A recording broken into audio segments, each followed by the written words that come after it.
અમદાવાદના સૌથી મોટા મોલમાં 20 રૂપિયાના બજેટમાં કંઈ મળી શકે ખરું? તે આજે આપણે ચેક કરશું. સવારમાં બાઇકને સર્વિસમાં મૂકી અને હું અને મારો ફ્રેન્ડ દાદાને પ્રણામ કરીને ચાની ચૂસકી મારવા બેસીએ છીએ. એટલી વારમાં તો અચાનક પ્લાન બની જાય છે કે ચલો પેલેડિયમ મોલ જઈએ. પેલેડિયમ મોલ આવો એટલે 20 થી 25 મિનિટ પાર્કિંગના ઇલાકામાં બગાડવી એ દર વખતનું થઈ ગયું છે. પણ કાંઈ નહીં, મારી પાસે છે અમદાવાદનો સૌથી મોટો મોલ અને ચેક કરવા જઈ રહ્યા છે કે 20 રૂપિયાના બજેટમાં આ મોલમાં આપણને શું મળશે. અંદર એન્ટર થતા જ પહેલા તો આપણું પાકિસ્તાની સમજીને ચેકિંગ કર્યું. गजब बेइज्जती है।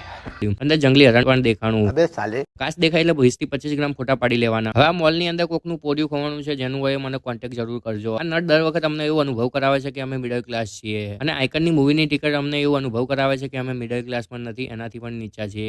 मैं गरीब हूँ। અમે ચેક કરવા આવ્યા કે આઇકન 20 રૂપિયાના બજેટમાં શું મળે છે, તો અમે બધા ખૂણા ખચકા બધી માર્યા પણ અમને કશું 20 રૂપિયાના બજેટમાં મળ્યું નહીં. પણ અમે અમારી હિંમતના હાર્યા અને હસલો બુલટ રાખ્યો અને ખૂણા ખચકામાંથી બધી વસ્તુ ચેક કરી અને ફાઇનલી અમને એક 13 રૂપિયાની વસ્તુ મળી ગઈ. આ વસ્તુ આપણા કામની તો નથી પણ આપણા બજેટમાં હતી, એ જોઈને આપણી ખુશી કઈ અલગ જ હતી. ચલો મળીએ તમને આવા એક અવનવા વ્લોગ સાથે. Bye bye.